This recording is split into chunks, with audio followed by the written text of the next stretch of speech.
Ուրարտական սույնին կամ ծույնին հեռու չէ Սևան բառի արտասանությունից։ Ինքը բառը մասնագետներն ուրարտերենից թարգմանում են որպես ջրամբար։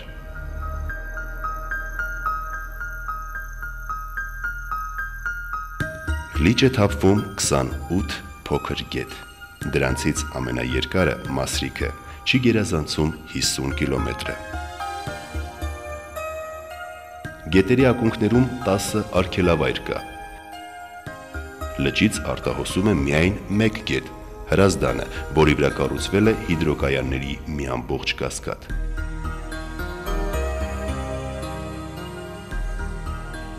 Հետագայում ջրային պաշարների կտրուկ նվազումը կանխելու նպատակով լեռների միջով 48 կիլոմետրանոց թունել է փորվել, որն Արփա և Բորոտան գետերը միացնում է Սևանին։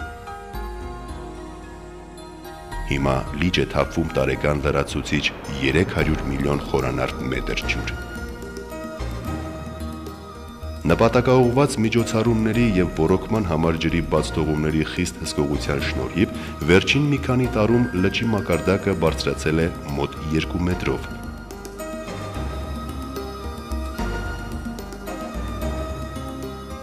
Բնապահպանների և գիտնականների կարծիքով ևս 3-4 մետրով մակարդակի բարձրացումը զգալիորեն կբարելավի ջրի որակը,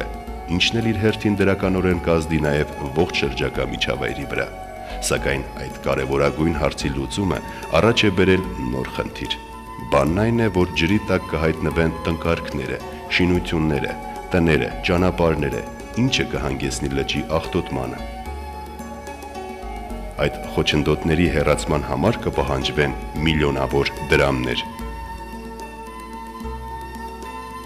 Կառավարության նոր ծրագիրը նախատեսում է նաև այդ խնդիրների լուծումը։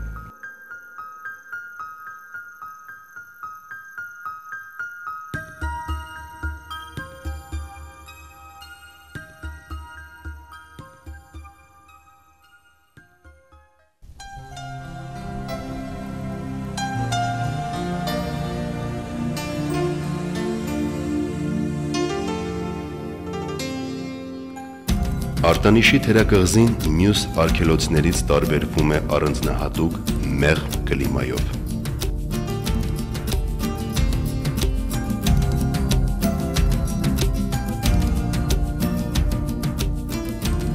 Սևանի ափերին դա միակ տեղն է, որտեղ ծիրան է աճում։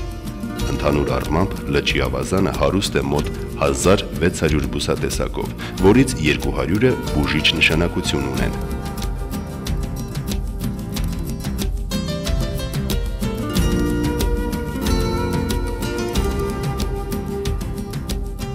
Հայտնի են նաև Դարավանի կաղնուտները, Սոճու և Բարդիների նոր տնկարկները Վարդենիսի ծանծաղուտներում, սակայն առավել տարածված են գիհու մնացորդային նոսր անտառները։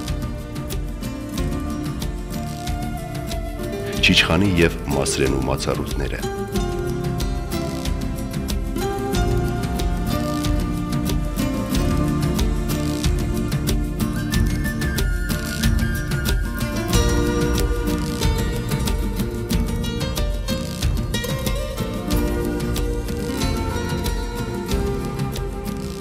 Ըստ պատմական աղբյուրների շատ դարեր առաջ Սևանի ափերը հարուստ էին խիտ անտառներով,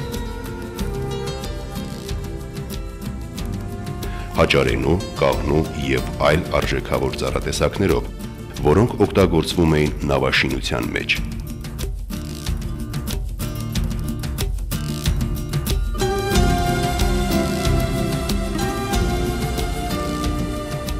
Անցած դարի 40-ականներին լճի հատակից դուրս բերեցին հնագույն մի նավ։ Հայկական միջնադարյան մանրանկարներում ևս հանդիպում են առագաստանավեր։ Իսկ ընդամենը մի տարի առաջ լճում կարելի էր տեսնել ըստ հին գծագրերի վերականգնված Կիլիկիա առագաստանավը։ Այժմ այդ երազային լողորդը միանգամայն իրական շուրջերկրյա ճանապարհորդություն է կատարում, կրկնելով միջնադարի հայ ծովագնացների անցած երթուղին։ Նավարկությունը կավարտվի և կվերադառնա Կիլիկյան հայրենի եզերքներ, դառնալով ևս մի նշանավոր թանգարան, բաց երկնքի տակ, եւս մի հրաշալիք Սևանը լճում։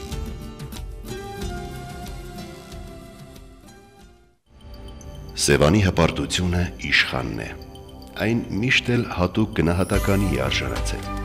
Միջին դարերում արաբ խալիֆը նախընտրում էր հայերից թուրքեր գանձել, բացառապես այդ լողացող արժույթով։ ԽՍՀՄ կուսակցական առաջնորդները նույնպես թուլություն ունեին բնիկ սևանցի այդ ձգան նկատմամբ։ Այսօր պահպանվել է իշխանի 4 ենթատեսակներից միայն 2-ը, որոնք գրանցված են Կարմիր գրքում։ Իսկ այդ բացառիկ տեսակի վերարտադրության համար տարեկան լիճ են բաց թողնում 100,000-ից ավելի մանրաձուկ։ Դրանք աճեցվում են ձկնաբուծարաններում ստեղծված հատուկ պայմաններում։ Լճի բնիկ ձկնատեսակներից են նաև բեղլուն ու կողակը։ Գերազանց է հարմարվել եւ արդյունաբերական նշանակություն ստացել սիգը, որը հեռավոր Լադոգայից Սևան է բերվել անցած դարի 20-ականներին։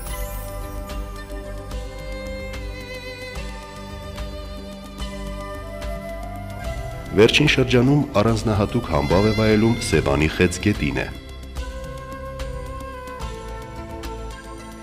Եվ ոչ միայն Հայաստանում, այլև նրա սահմաններից դուրս։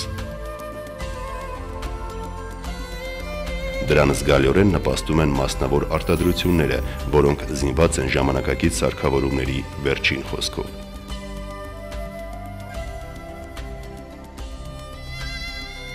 Իսկ եթե այդպիսի մեծ ներդրումներ է արվում արտադրության մեջ, ուրեմն ծախսերը փոխհատուցելու համոզվածություն կա։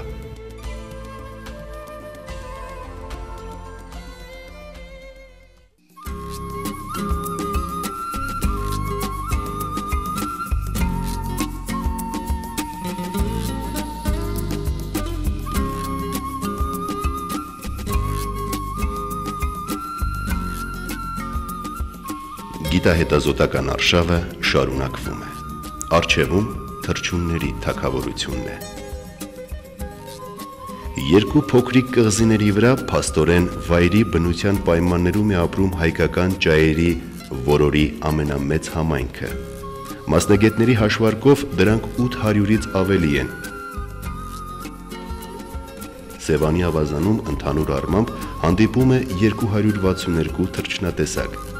Հայաստանի Կարմիր գրքում գրանցվածների թվում են մեծ եւ փոքր ձկնկուլները, սովորական ֆլամինգոն, փարփարը, կանչող կարապը, մեծ սպիտակ տառեխը, կռնչան բադը, հայկական որորը։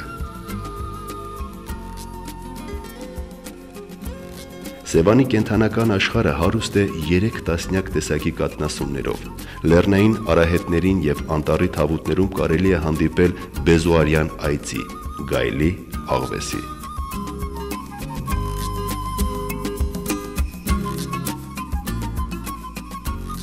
Տեղի բնակիչների վկայությամբ վերջերս շատացել են շնագայլերը։ Ասենք սևանցիների մատաղ սերնդին հայտնի են նաև շատ այլ մանրամասներ հայրենի եզերքի մասին, որ նրանք կարող են անդադրում պատմել, ցույց տալ, խոսել։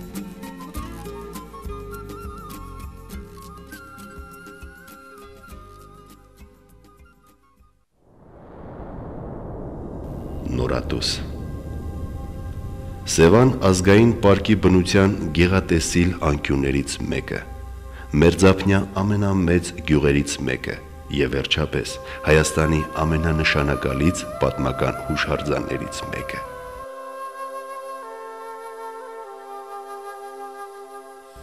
Այս աշխարհագրական կետում, ինչպես եւ իդեպ հայոց հողի ցանկացած այլ կետում, միախառնվել են մարդկային կյանքի 3 հիմնասյուները՝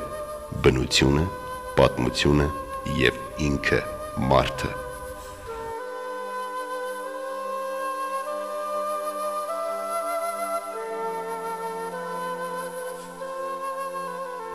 Գեղարքունիքի հանրահայտ գյուղի տոհմածառնը սկսվում է 1 թվարկությունից առաջ 3-րդ հազարամյակից։ Այդ են վկայում պեղումներում հայտնաբերված նմուշները։ Կա նաև մոտ 1000 խաչքար, վաղ քրիստոնեական շրջանից ընդհուպ մեր օրերի հայկական ճարտարվեստի զարմանահրաշ գործեր։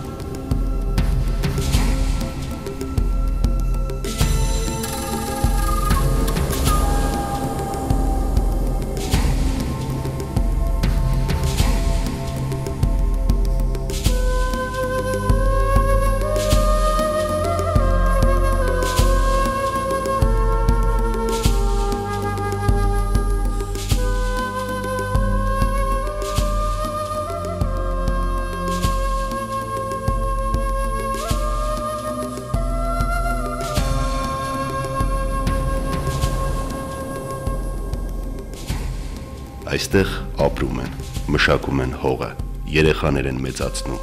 օջախի ծուխն են անմար պահում, ուրեմն նաև հոգում են իրենց կերակրող հողի համար,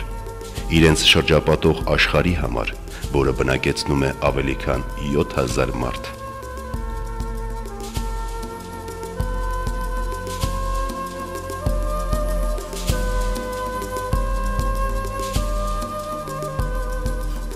Սևանն այսօր մեծ հնարավորություններ ունի զբոսաշրջության զարգացման համար։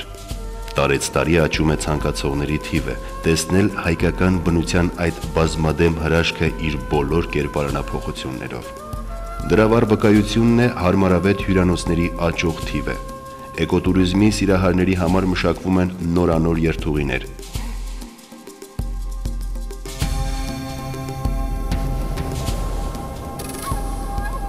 Լիճը բոլորով երթուղին մոտավորապես 230 կիլոմետր է։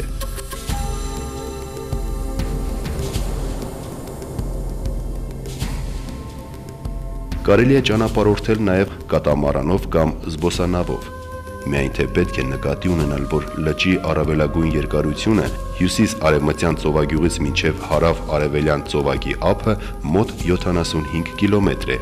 իսկ լայնությունը հյուսիսային Արթունջի ծոցից մինչև հարավային Մարտունին 37 կիլոմետր է։ Բայց գլխավորն այն է, որ ինչպես էլ գնաս, երկար թե կարճ, ջրով թե ցամաքով բնության այդ հրաշքի բազմադեմ գեղեցկությունը շարունակ քեզ հետ կլինի։ Նշանակում է, պետք է անել ամեն հնարավորը այս գոհարը պահպանելու եւ հետագա սերունդերին փոխանցելու համար։